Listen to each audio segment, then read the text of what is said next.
My name is Abigail Bottome, and I am a member of the Worship and Music Committee. My pronouns are she, her, and hers. If you are a visitor or new to First Parish, welcome, and please reach out to one of our greeters if you have any questions. The first part of our service is recorded. Following the benediction, the recording will end. Then we will go into our candle section, which is not recorded. The service will be posted on our Facebook page and on YouTube. Once again this week, there will be no coffee after the service, and as I see everyone is masked, we are asking people to wear masks throughout the service. Welcome to our service at First Parish Plymouth.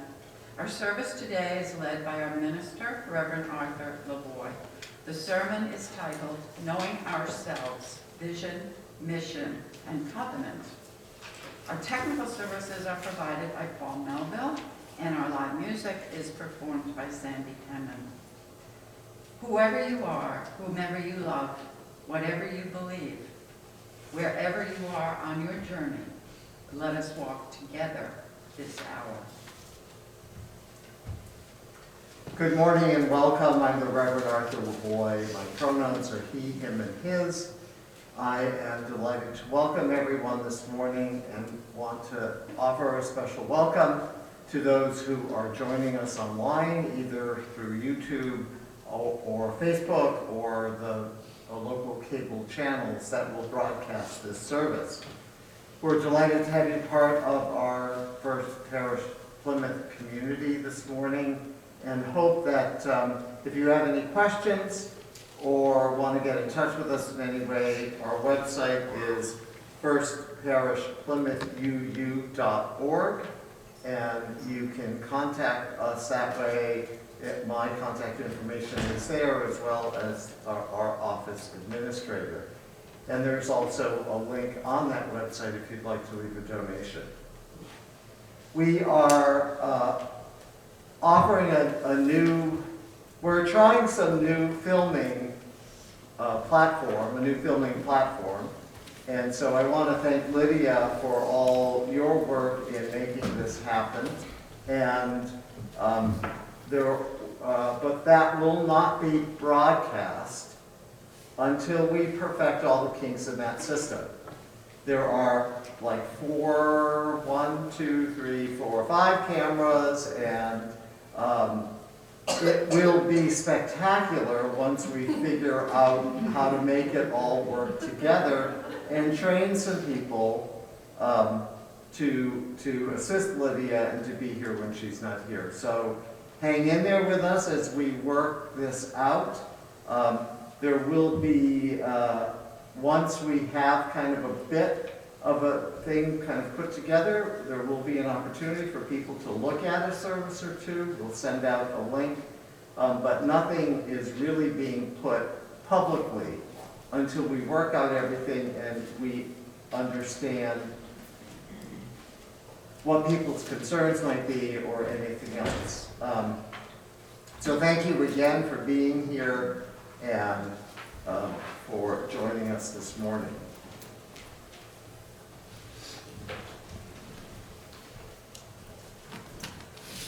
Our call to worship is Reverend Scott Taylor.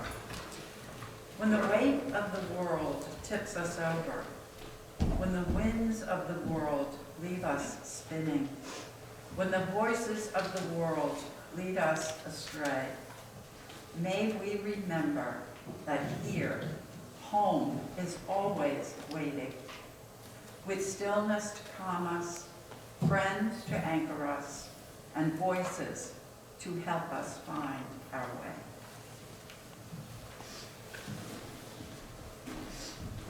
Please rise in body or in spirit and join in singing our first hymn, number 1008. Both hymns are in the teal hymnals today. Number 1008, When Our Heart is in a Holy Place.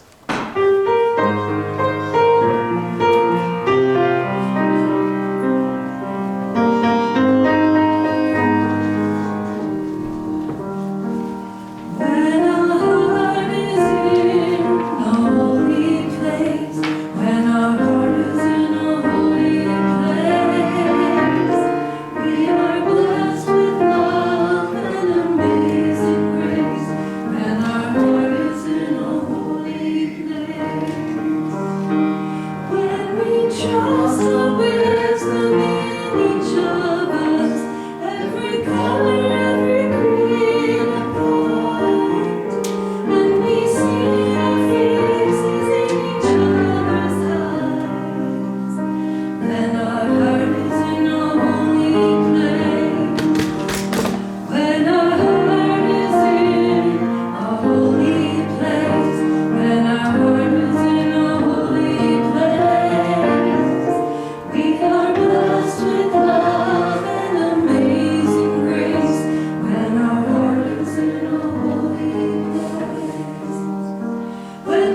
tell our story from deep inside, and we listen with a loving mind, and we hear our voices in each other's words. Then our heart is in a holy place. When our heart is in a holy place. When our heart is in a holy place. We are blessed with love and amazing grace. When our heart is in a holy place. When we share the silence of sacred space, and the God of our hearts stirs within, and we feel the power of each other's faith, then our heart is in a holy place. When our heart is in a holy place. When our heart is in a holy place. We are blessed with love and amazing grace. When our heart is in a holy place. When our heart is in a holy place.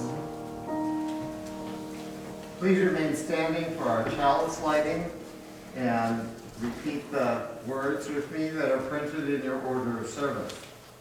Love is the spirit of this church, and service its law.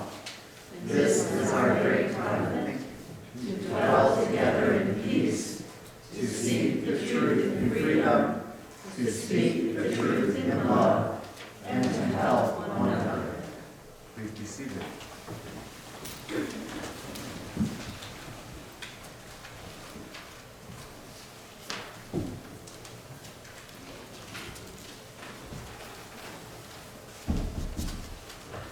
Today upstairs, we're going to talk about families. When I talk about families, and I talk about my own, I start to laugh. I usually start out by saying, I have 8 grandparents. What religion would you like to borrow from? I have Catholic, Unitarian, Protestant, and Jewish. I'm very willing to share. That's how I begin to describe my family. Then I talk about the fact that I'm the oldest of 6. I have 2 blood relatives that are my brother and sister. I have one that is my half-sister, and I have a stepbrother and stepsister, and I am the oldest of all of them. I don't see the lines because they've been my family forever. And then I start thinking about what other families am I a part of? As you think about your family, what other families are you a part of? Besides the family that sleep in the house with you? The Bree family and the Taylor family. Okay, so your extended family. What other family are you a part of? Friends from this congregation. This congregation. Is this a family? No. Let's see. Do we argue? Do we love each other through it? Do we have young people? Do we have old people? Do we have people who aren't sure where they fit? Do we have quiet people? Do we have loud, strong personalities? So this is definitely a congregational family. What other families are we a part of? School family? School family, absolutely. My school is trying to make a power class community. Yeah, nice. School families, congregational families, nucleus families. What other kind of families might you be a part of? Work families, absolutely. You start thinking about those different things in a family and you realize how many families you're a part of. Some you choose to be a part of, some you have no choice. But they're your family. So I found a book. I Have a Family. Growing into a Family.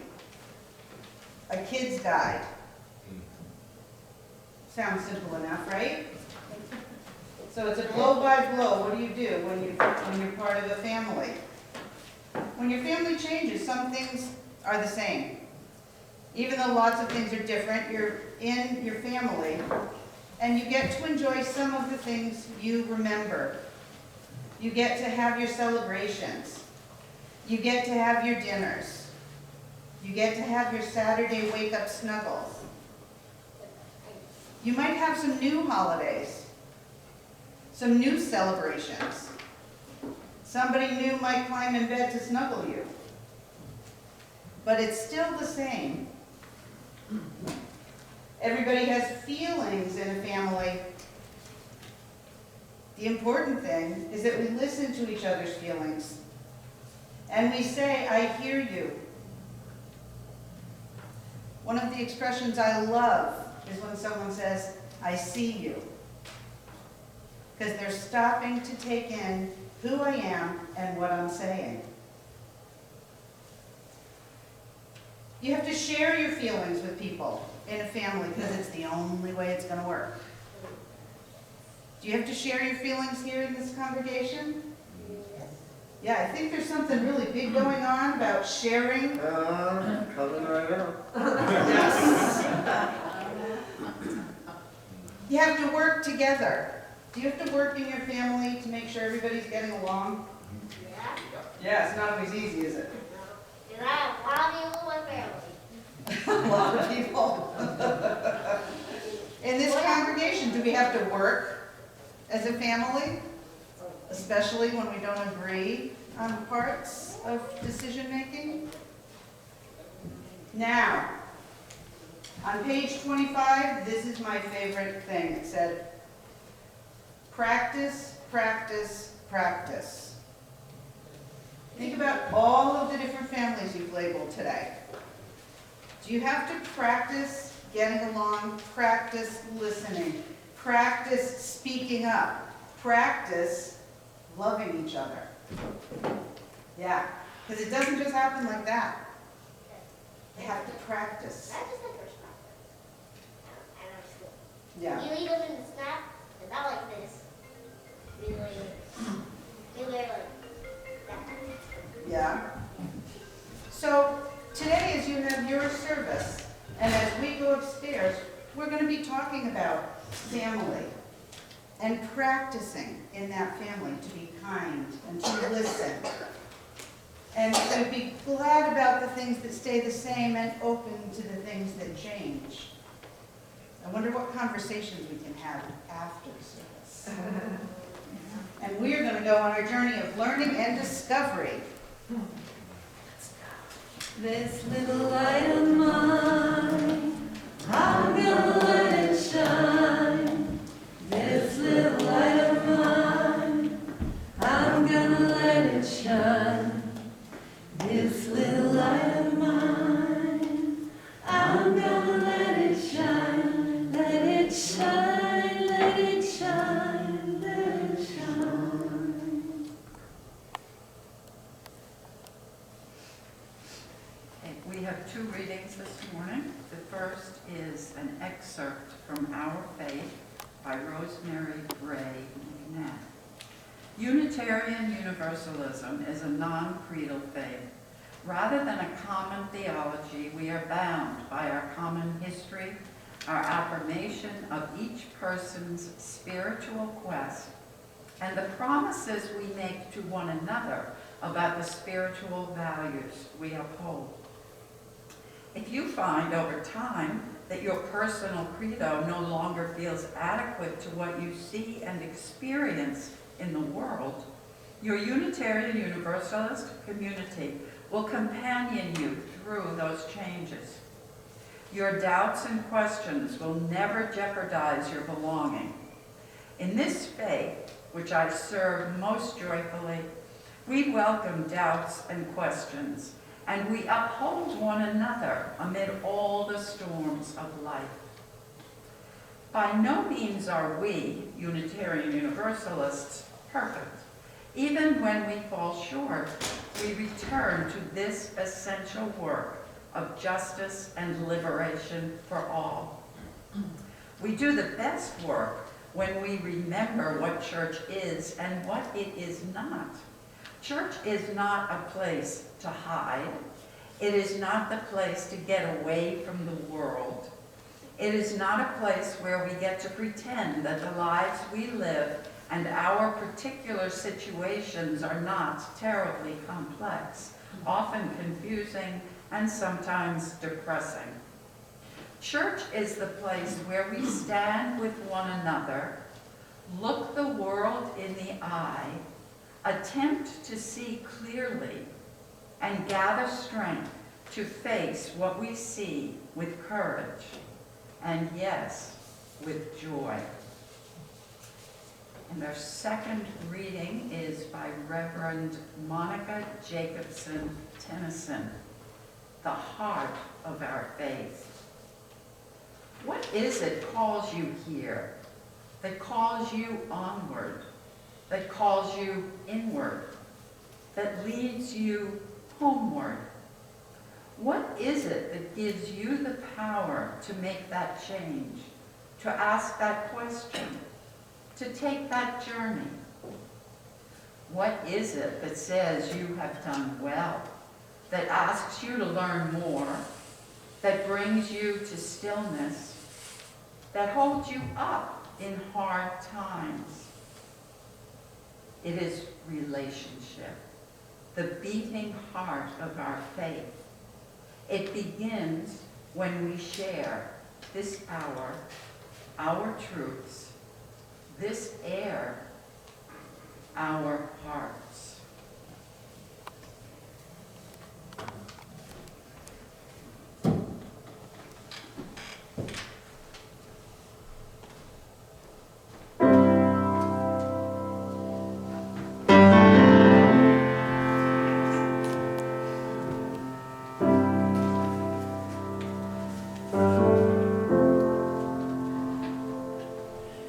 Let this be a house of peace, of nature and humility, sorrow and elation.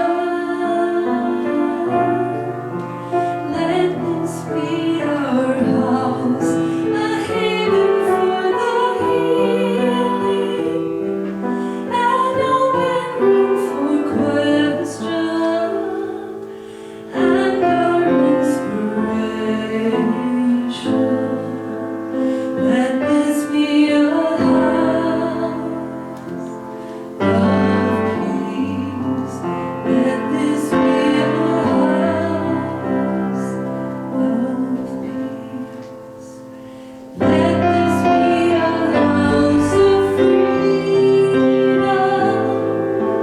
guardian of dignity and worth how deep inside us. Let this be our house, a platform for the free voice, where all our sacred differences here shall not divide us. Let this be a house of peace. Let this be a house of peace. Let all in this house seek truth, where scientists and mystics abide in reverence here. Let this be our house, a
we see it all too often.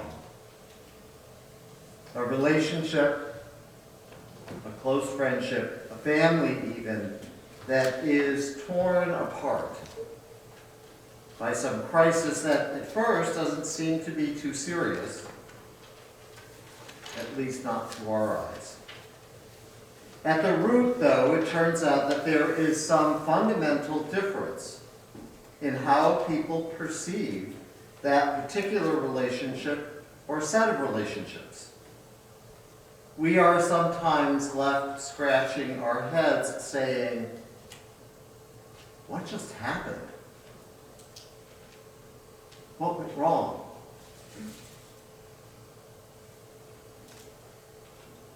As we all know, when a new relationship begins, it's essential to talk with each other about our vision of what the relationship will be like.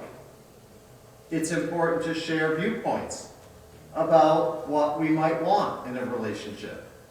It's critical to know if we share ideas about intimacy, children and child rearing, spending habits, what kind of leisure, entertainment, and travel we enjoy. Any one of these issues can cause serious problems in the relationship or relationships if you have not explored and come to some understanding about that beforehand. When a new person enters a family system, it changes that family. Whether it's a child being born into the family system or a new partner or spouse of one of the family members, there is sometimes a minefield of assumptions and expectations that we delicately have to make our way through. That's not how things are done in this family. You want to bring what for Thanksgiving dinner? Those phrases and the tone of voice in which they are given can make someone feel like they will never fit in or belong. And then sometimes people change. Their ideas, expectations, and priorities may shift. How do we negotiate those changes without causing a lot of pain and hurt feelings? There's also a variety of ideas and expectations that people bring to a church community or other organization. Everyone who walks in these doors might have a slightly different idea or expectation about what church actually means.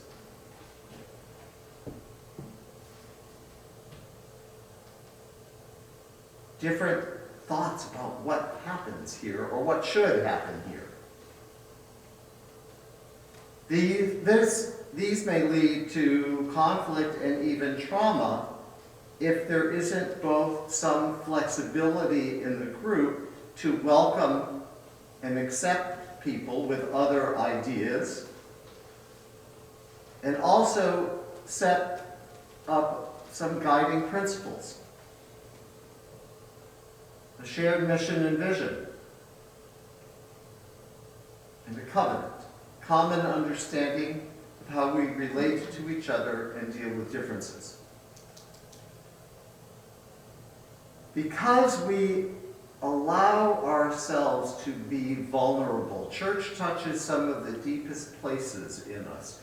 We allow ourselves to be vulnerable. We hope to be seen and heard and known a bit. The anger and hurt that ensues from church conflicts, as some of you have known here or in other places, can be voracious because it touches us so deeply.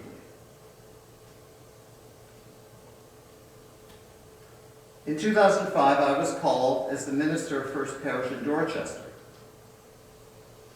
That church, founded in 1630, has a very long history.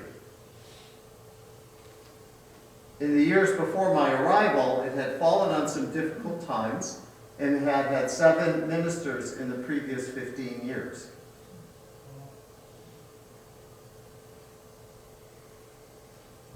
Part of the trauma of that history is that many families moved away during the busing crisis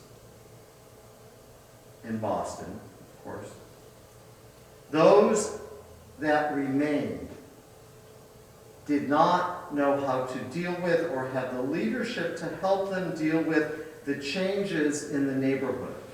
They blamed new immigrants and people of color for their misfortune and the loss of their friends. They closed in on themselves and dreamed about returning to some idyllic past.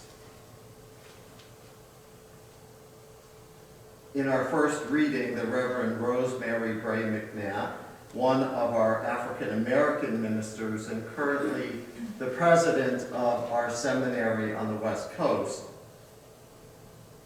she writes, "The church is not a place to hide. It's not a place to get away from the world.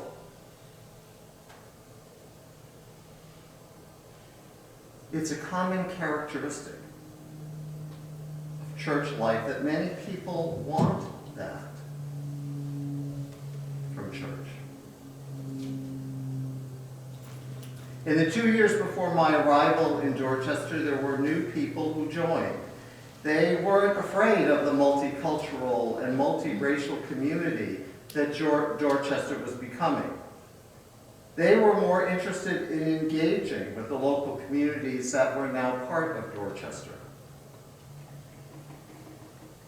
There were lots of ideological conflicts in that church community.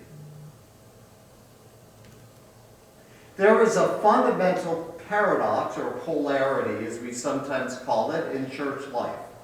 We have to regularly ask ourselves how much the mission of the church is to support those who are members and friends, and how much are we here to call ourselves forward,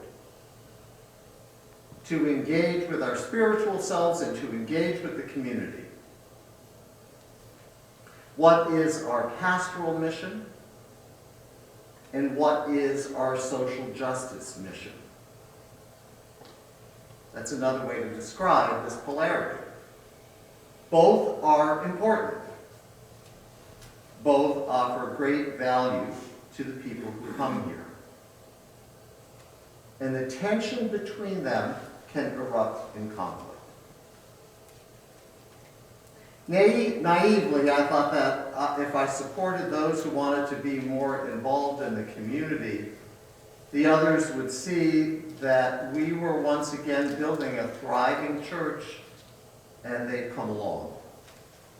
So we made the large parish hall and other parts of the building more available for community meetings and community organizations.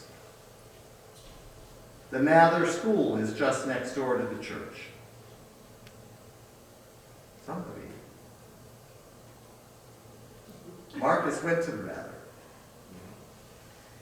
It is the first public elementary school in this country. The school was founded by the congregation in the late 1630s when Richard Mather was the minister of the church. People in the church were very proud of that legacy, but had no current connection to the school right next door. The Mather was now an inner city school where there were more than a dozen primary languages spoken by the students and staff there. I helped the congregation become involved again with the Mather, helping with some special events and after-school programming. Dot House Health, a local community health center, was originally founded in the late 19th century by women of the church as a settlement house, modeled after Hull House in Chicago, to assist and support Irish and Italian immigrants who were moving into the neighborhood. There had often been people from the church on the board of that organization, and we re-engaged with Dot House and supported their work in the community. We also got more involved with the local neighborhood association and other local agencies. And then, 10 years into my tenure, the whole thing imploded, and I was forced to leave because we could never come to agreement about what were our shared values, vision, mission, and covenant. What is it that calls you here? Writes the Reverend Monica Jacobson Tennyson in our second reading this morning. Another question we should be asking is, what is it that keeps you coming back?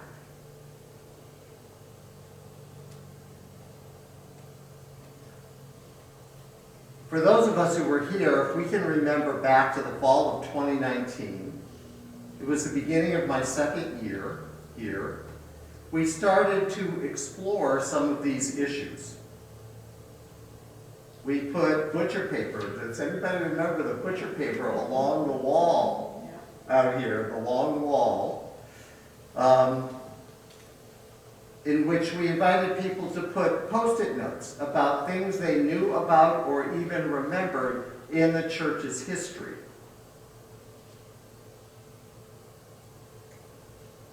And I've processed with some of you that material, and there's more there as we get into this work that we will be developing.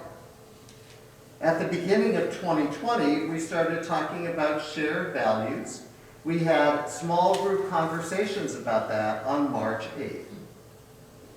The following weekend, the COVID-19 pandemic put us all into lockdown, and this process of exploring shared values, vision, mission, and covenant screeched to a grinding halt.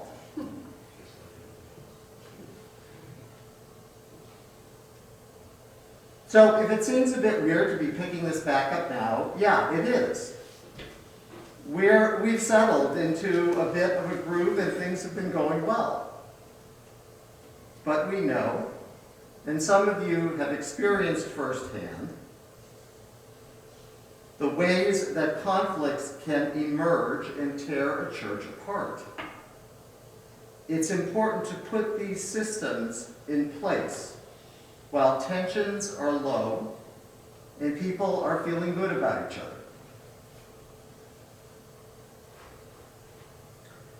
The Lord hath more truth and light yet to break forth out of his holy word. How many know where those words are found? If we were having the service this morning in the meeting house, I would be pointing right over here to the wall where those words are emblazoned on the wall. They're the words of John Robinson, the founding minister of this congregation. You can also see him in the stained glass window overlooking Town Square.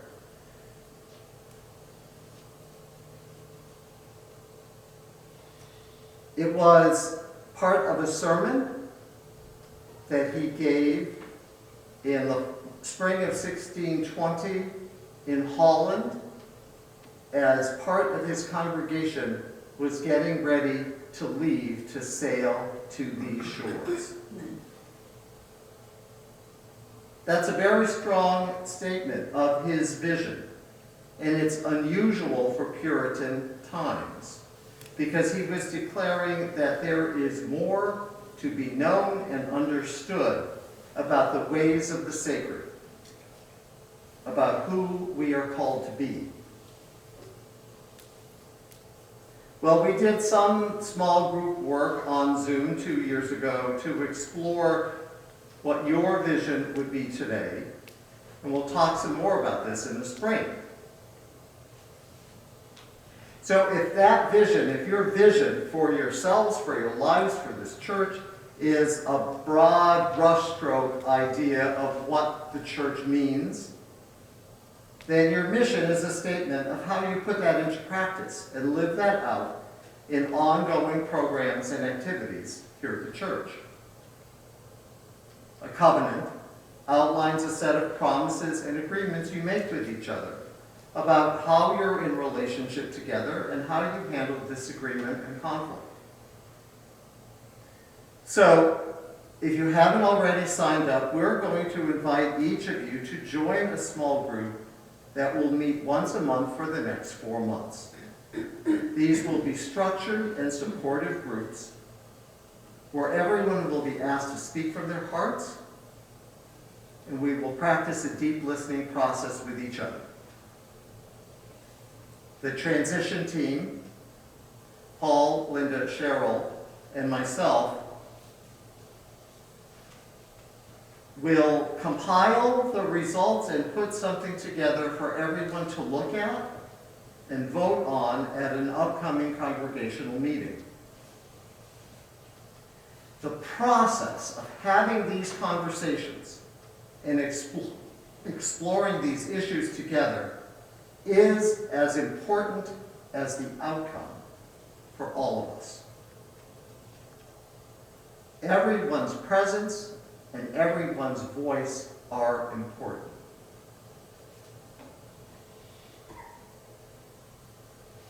I was visiting with Diane Brosnan on Friday. She's now at Life Care. She was telling me how delighted, in fact, Diane was there earlier in the day and brought a bunch of wonderful things for her. She was telling me how she was delighted with the people from this church that she has known over the years and those who have been visiting her. A few different times she said, "There are such good people in our church." She's right. There are so many good and caring people here. And I reminded her that she was also one of those good people, that she is one of those good people.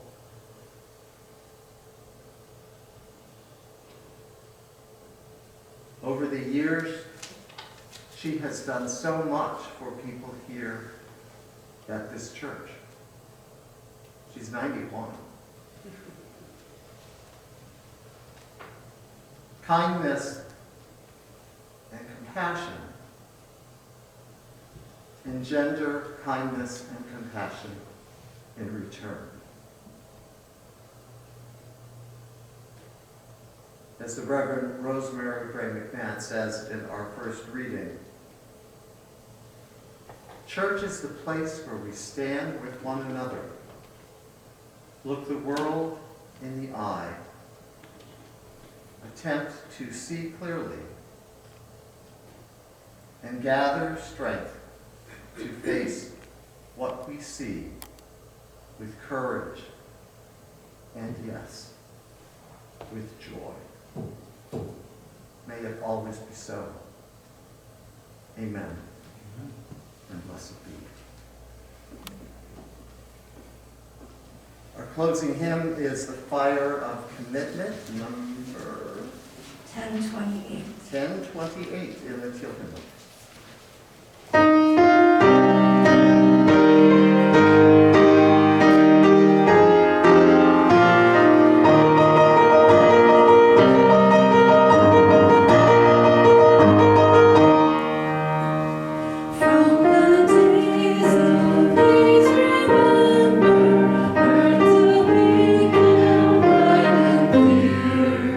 Guiding your hearts and souls.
The longing for connection and commitment, that fire burns within each of us.